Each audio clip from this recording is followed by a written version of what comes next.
नमस्कार।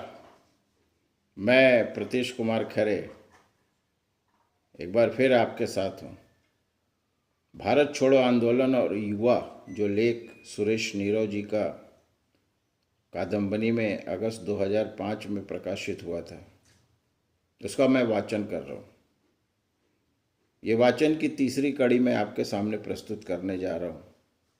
तो आइए चलते हैं। और भी युवाओं के साथ क्या जोश, क्या जुनून था उनका, और देश की आज़ादी में उनका जो रोल उन्होंने प्ले किया था, अपनी भूमिका निभाई थी, जिसकी वजह से आप हम सब आज़ाद हिंदुस्तान में अपने प्रिय भारत देश में सांसें ले रहे हैं। धन्यवाद उन युवाओं को और धन्यवाद सुरेश नीरव जी को इतने अच्छे लेख प्रस्तुत करने के लिए। तो शुरू करते हैं तीसरी कड़ी। छपरा, स्कूली छात्र ने यूनियन जैक उतारा। 42 साल के आंदोलन में थाने लूटना, रेल पटरियां उखाड़ना और प्रशासनिक केंद्रों पर तिरंगा फहराकर ब्रिटिश हुकूमत की नाक काटना युवा पीढ़ी का जैसे धर्म बन गया था।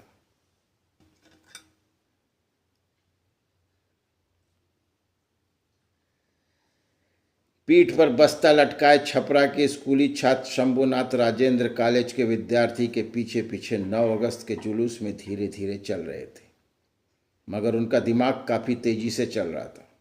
जुलूस जैसे ही सब डिवीज़न कोर्ट तक पहुंचा तो पुलिस की सशस्त्र टुकड़ी ने छात्रों को घेरे में लेना शुरू कर दिया। कलेक्टर केपी सिन्हा स्वयं व्यवस्था का मुआयना कर रहे थे। तभी उन्होंने देखा कि एक बालक तेजी से सीढ़ियों पर दौड़ता हुआ चढ़ा और उसने फुर्ती से यूनियन जैक उतार कर उसकी जगह जेब से निकालकर तिरंगा फहरा दिया। तभी छात्रों ने प्रांगण में वंदे मातरम गाना शुरू कर दिया। अदालत का सारा कामकाज ठप हो गया और बालक शंभुनाथ छात्रों के कंधों पर बैठा अपनी जीत को लिए खुश हो रहा था। जुलूस अपनी विजय पताका फहराकर वापस चला गया। दूसरे दिन छात्रों ने कचहरी पर दोबारा यूनियन जैक को फहराता हुआ देखा तो वो आग बबूला हो गए। आज पुलिस की घेराबंदी भी काफ़ी थी। शंभुनाथ ने आज फिर अपना हैरत अंगेज कारनामा दोहरा दिया। वह लपक कर सीढ़ियाँ चढ़ा और फिर तिरंगा लहराने लगा। जब पुलिस ने उसे तिरंगा फहराते हुए देखा तो उसे पकड़ने सीढ़ियों पर दौड़े। जान की परवाह किए बिना शंभुनाथ छत से कूद पड़ा और नीचे खड़े छात्रों ने गेंद की तरह उसे हाथों में लपक लिया। नन्हे वीर बालक ने एक बार फिर ब्रिटिश हुकूमत के खिलाफ तिरंगा फहराकर क्रांति का बिगुल बजा दिया। आंदोलनकारियों के हौसले इतने बढ़ गए कि तोपों से लैस फौज और मार्शल लॉ भी उन्हें दबा न सके। 15 वर्षीय शंभू आंदोलनकारियों का प्रेरणा स्रोत बन गया था। छपरा से चलते हैं दानापुर। पुलिस और छात्रों का लोमहर्षक मुकाबला बड़ा इंटरेस्टिंग है। ये छात्रों का आंदोलन और पुलिसिया कहर दोनों ही अपने ढंग से चरम पर थे। 42 के दौर में पुलिस और छात्रों का एक ऐसा ही लोमहर्षक मुकाबला हुआ 9 अगस्त 1942 को धानापुर में। धानापुर के विद्यार्थी जो बनारस में पढ़ रहे थे अपने भविष्य की परवाह किए बिना चल पड़े। धानापुर छावनी के थाने, मैं धानापुर बता दूं आपको, ये चंदौली ज़िला है, उसके पास ही एक जगह है और वाराणसी के क्षेत्र पास पड़ता है, ये उत्तर प्रदेश में। थाने के दोनों तरफ से घेर कर झंडा फहराने की रणनीति बनाई गई। जुलूस द्वारा झंडा फहराने की खबर थानेदार को पहले मिल चुकी थी और वह किसी भी कीमत पर झंडा न फहराने देने पर आमादा था। इंकलाब जिंदाबाद और वंदे मातरम के नारे लगाते हुए पहला जत्था धानापुर निवासी छात्र कामता प्रसाद विद्यार्थी के नेतृत्व में थाने के परकोटे तक जा पहुंचा। कामता प्रसाद विद्यार्थियों को थानेदार ने गेट पर ही रोक दिया। कामता प्रसाद ने उससे कहा कि हम लोग शांतिपूर्वक तिरंगा फहराकर यहाँ से चले जाएंगे। इस पर थानेदार ने कहा कि वह अपने सामने यह काम हरगिज़ नहीं होने देगा और ऐसा करने वाले छात्र को जिंदा नहीं छोड़ेगा। फिर भी कामता प्रसाद झंडा लिए थाने की चारदीवारी फांदकर थाना प्रांगण में घुस गए। थानेदार अपनी पिस्तौल से गोली चलाने वाला ही था कि उसी वक्त कामता प्रसाद के एक साथी ने लपक कर कामता प्रसाद के सीने के सामने खड़े हो गए। यह बहादुर छात्र थे रघुनाथ सिंह, जिन्होंने शहीद होकर भी अपनी नेता को मरने से बचा लिया। मरने मारने का जुनून था, सिर्फ इसलिए कि हमारा देश आज़ाद हो जाए। थानेदार ने कामता प्रसाद को अभी भी निशाने पर रखा हुआ था, तभी दूसरी गोली का वार अपने सीने पर झेलकर दूसरे छात्र हीरा सिंह ने भी अपने प्राणों से खेल गए। इससे पहले कि तीसरी गोली कामता प्रसाद को लगती, फिर एक क्रांतिकारी छात्र महंगू सिंह चट्टान बनकर कामता प्रसाद के सामने खड़े हो हंसते हंसते शहीद हो गए। इसी बीच दूसरी तरफ से छात्रों का दल, जिसका के नेतृत्व राजनारायण सिंह कर रहे थे, थाने आ पहुंचा। जब इन आंदोलनकारियों को अपने 3 साथियों के शहीद हो जाने का पता चला तो जैसे सभी छात्रों के सीने में बिजली कौंध गई। जत्थे का नेतृत्व कर रहे राजनारायण सिंह ने थानेदार को ललकारते हुए कहा कि हम थाने पर झंडा फहरा कर ही जाएंगे। थानेदार कोई कार्रवाई कर पाता, इससे पहले ही क्रुद्ध भीड़ ने थानेदार को कसकर पकड़ लिया और तभी आंदोलनकारी नरसिंह दास ने उसके सिर पर लाठी का भरपूर वार कर दिया और अपने तीनों वीर छात्र शहीदों की शहादत का बदला ले लिया। थानेदार के प्राण पखेरु हो गए। भीड़ ने उसकी पिस्तौल छीनकर उससे थाने के मुंशी और मौजूद सभी सिपाहियों को गोली मारकर मौत के घाट उतार दिया। धानापुर की ये घटना, आज़ादी का जुनून। चलते हैं अभी पूर्णिया। आज़ादी के अमर दीवाने इश्क मियाँ। 1942 के आंदोलन में करो या मरो को स्वाधीनता आंदोलन का मूल मंत्र मानकर अपना बलिदान करने वालों में बिहार के जिला पूर्णिया के धामेश्वरी गांव के इश्क मियाँ का नाम उल्लेखनीय है।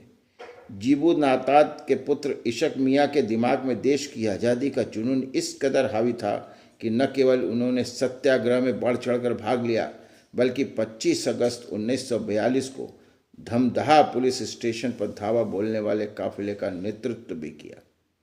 थाने पर कब्जा करने की जद्दोजहद में पुलिस गोलीबारी में इश्क मियाँ घायल हुए और इसी दिन शहीद होकर आज़ादी के अमर दीवानों की फहरिस्त में उन्होंने भी अपना नाम दर्ज किया। दरभंगा। पूर्णिया से अभी दरभंगा चलते हैं। दरभंगा मीर अब्दुल्ला हंसते हंसते शहादत। बिहार के दरभंगा जिले में पोखराइरा गांव में जन्मे मीर अब्दुल्ला ने बिहार भर में स्वतंत्रता आंदोलन और सत्याग्रहों में सक्रियता पूर्वक भाग लिया। 15 अगस्त 1942 को समस्तीपुर के सत्याग्रह में भाग लेने के लिए मीर अब्दुल्ला दरभंगा से समस्तीपुर पहुंचे। सत्याग्रहियों को तितर बितर करने के लिए ब्रिटिश सेना की तैनात टुकड़ी ने अंधाधुंध गोलीबारी शुरू कर दी, जिसमें मीर अब्दुल ने देश की आज़ादी के लिए हंसते हंसते शहादत को कबूल कर लिया। शाहबाद के 2 बलिदानी।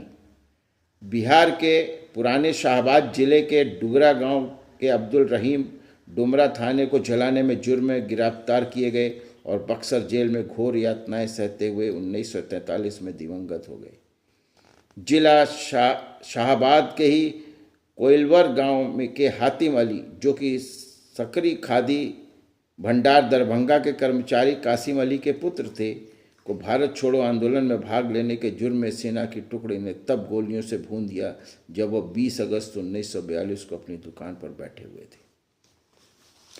जिला मुजफ्फरपुर के आवापुर गांव में नूर मोहम्मद के घर जन्मे इदरीस को 1942 को आंदोलन का खतरनाक क्रांतिकारी मानते हुए सेना की एक टुकड़े ने जब गोलियों से भून दिया तब वह बाजबट्टी रेलवे स्टेशन से बाहर निकल रहे थे। ये जुर्म की इंतहा है। असम। विभिन्न क्षेत्रों से होते हुए अब हम चल रहे हैं असम की ओर। असम सोडसी का तिरंगे के लिए बलिदान। असम के बरंगावाड़ी गांव में जन्मी कनकलता बरुआ का सपना था यूनियन जैक को उतार कर उसकी जगह तिरंगा फहराने का, और 20 सितंबर 1942 को इस सपने को साकार किया। सोडसी बाला कनकलता ने।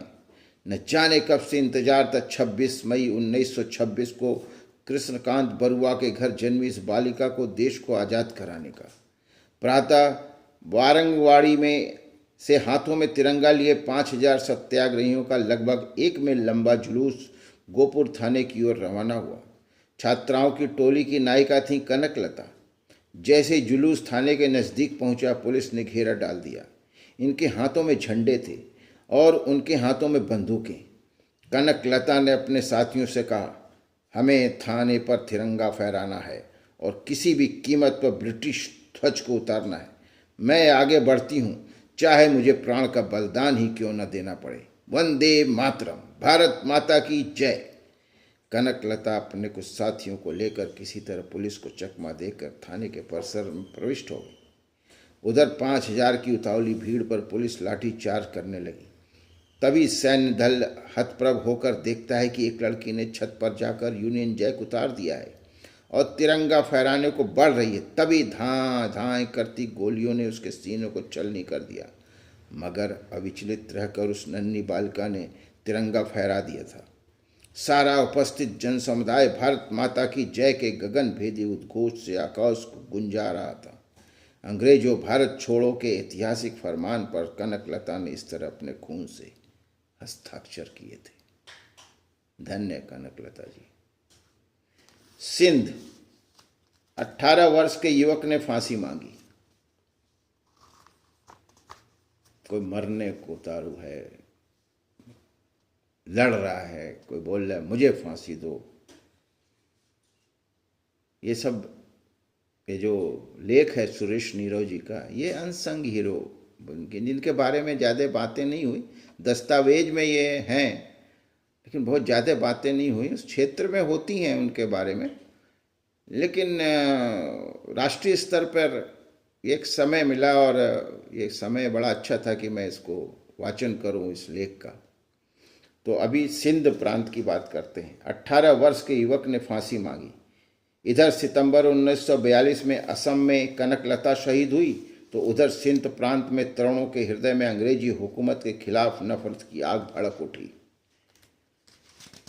23 अक्टूबर 1942 को 18 वर्षीय हेमू कालाणी ने के जेहन में करो या मरो का जुनून सवार था। उन्हें खबर लगी कि सिंध प्रांत में क्रांतिकारियों के दमन के लिए ब्रिटिश फौज का स्पेशल दस्ता सक्खर पहुंच रहा है। उन्होंने संकल्प लिया कि किसी भी कीमत पर इस दमनकारी दस्ते को सक्खर पहुंचने से वे रोकेंगे। वह वीरान जंगल में रेल पटरी की फिश प्लेटें उखाड़ने अपने 2 साथियों और आवश्यक औजारों के साथ पहुंच गए। अभियान में ये लोग जुटे ही हुए थे कि पुलिस की गश्ती उधर से गुजरी। उसने अंधेरे में 3 युवकों को पटरी पर झुके झुके कुछ असामान्य सी मुद्रा में देखा।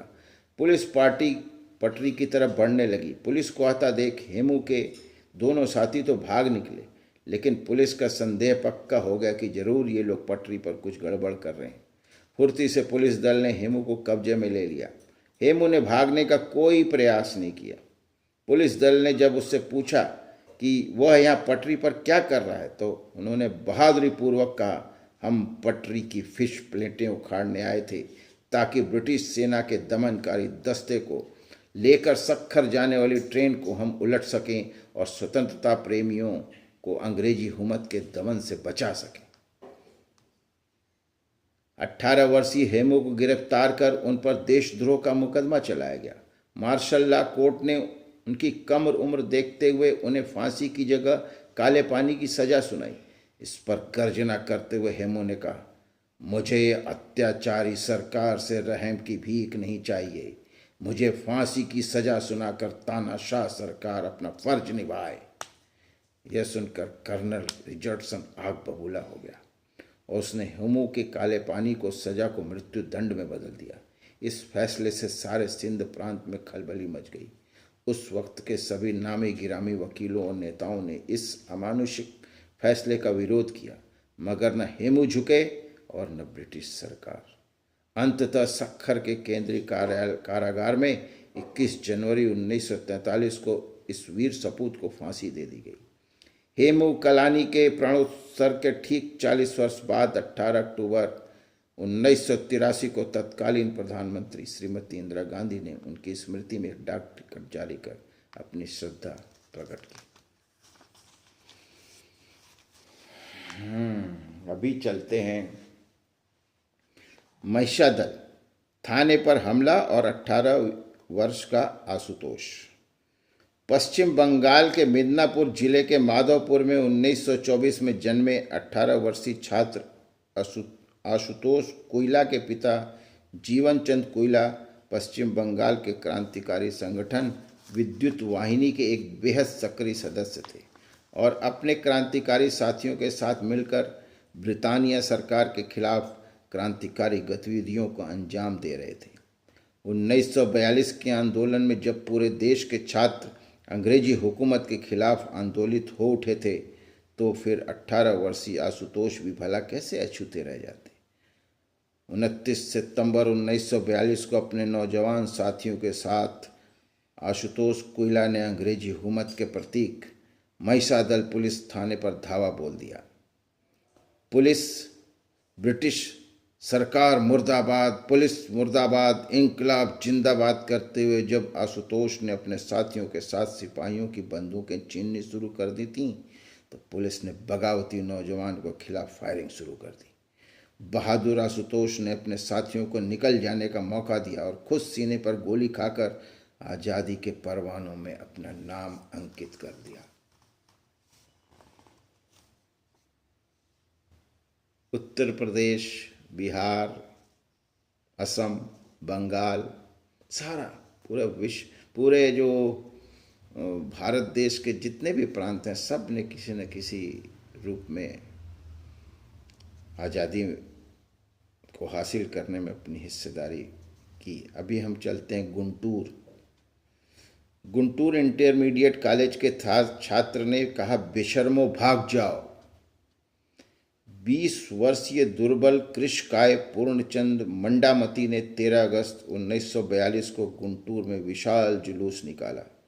इस जुलूस में छात्रों के अलावा किसानों ने भी बढ़ चढ़कर हिस्सा लिया, क्योंकि पूर्णचंद राव इंटरमीडिएट की पढ़ाई करते हुए भी किसानों के सघन संपर्क में थे। घनी बारिश के बावजूद जुलूस में काफ़ी लोग शामिल हुए और सभी फिरंगी सरकार मुर्दाबाद के नारे लगा रहे थे। नेतृत्व कर रहे 20 वर्षीय पूर्णचंद राव ने मंच से गरजते हुए कहा, जब पूरे देश ने अंग्रेजों को भारत छोड़ने का हुक्मनामा जारी कर दिया है तो फिर इन्हें यहाँ राज्य करने का क्या नैतिक अधिकार है? हमें इन बेशर्मों को अब जबरदस्ती भगाना पड़ेगा। पूर्णचंद राव की गर्जना सुनकर एक पुलिस अधिकारी आग बबूला हो गए और चीखता हुआ बोला, हमको बेशर्म कहा, और उसने पूर्णचंद राव पर गोली चला दी। अपने नेता को घायल होता देख किसानों ने लाठियों और छात्रों ने पथराव कर सिपाहियों को बहुत दूर तक खदेड़ दिया। पूर्णचंद राव को घायल अवस्था में आंदोलनकारी अस्पताल लेकर आए, मगर दूसरे दिन उनकी मृत्यु हो गई। धन्य पूर्णचंद राव। नागपुर तिरंगा फहराते ही उसने उसे भून दिया। यह है नागपुर की घटना। विदर्भ की भूमि भी भारत छोड़ो आंदोलन में धमक से प्रकंपित हुई थी और यहाँ छात्र जगत में हलचल पैदा की प्रतिष्ठित व्यवसायी ऋषि वाणिक के 19 वर्षीय बेटे कमल चंद वाणिक ने, जो कमल कॉलेज में इंटर के छात्र थे, उन्होंने 13 अगस्त 1942 को नागपुर में पहला छात्र जुलूस निकाला और पुलिस फायरिंग में शहीद हो गए। कमल की शहादत ने छात्र जगत को झकझोर के रख दिया और विशाल स्तर पर छात्रों ने दूसरा जुलूस ठीक 2 दिन बाद 15 अगस्त 1942 को निकाला। इस जुलूस का नेतृत्व ग्राम बड़ौदा, जिला नागपुर के वीर किशोर 18 वर्षीय भैया जी खरवे ने संभाला। वर्धा और अमरावती तक से छात्र इस जुलूस में शरीक हुए। सीतावर्डी चौक पर छात्रों की सभा को भैया जी खरवे ने संबोधित किया। नौजवान दोस्तों, स्वराज पाना है और यदि स्वतंत्र भारत में जिंदा रहना है तो झंडे के लिए मरना सीखो, तभी हमें आज़ादी मिल पाएगी। यह कहकर भैया जी ने मंच पर तिरंगा फहराया और कॉलेज के उतारे गए ब्रिटिश झंडे को सार्वजनिक रूप से जला दिया। तभी पुलिस सार्जेंट ने उन्हें गोलियों से भून दिया। छात्रों ने अपने इस शहीद के सम्मान में मशाल जुलूस निकाला और इंकलाब जिंदाबाद जय हिंद के नारों से के बीच अग्नि को समर्पित किया। तो ये थी तीसरी कड़ी जो लेख का मैं वाचन कर रहा हूँ, भारत छोड़ो आंदोलन और युवा, ये वो पत्रिका है जिसमें से मैं ये पढ़ रहा हूँ। और सुरेश नीरव जी का लेख है। और अभी तीसरी कड़ी मैं इधर समाप्त करता हूँ। चौथी कड़ी में हम चलेंगे माथेरान। तब तक मैं इसको YouTube में अपलोड करने के लिए प्रयास करता हूँ। ऐसा जो अभी तक 2 वीडियो हमने अपलोड किए हैं, उनके रिस्पॉन्स से मुझे ऐसा लगता है कि इसको सुनने के बाद जो भी हमारे सुधी जन हैं, कहीं ना कहीं ये कहानी, ये लेख उनको झकझोर रहा है कि आज हम जो आज़ाद भारत में सांसें ले रहे हैं, कितने युवाओं ने अपनी कुर्बानी दी, और हम उन युवाओं के प्रति कृतज्ञ हैं। हम उनकी शहादत को नमन करते हैं। तो कुछ समय पश्चात मैं इसकी चौथी कड़ी लेके आऊँगा। धन्यवाद।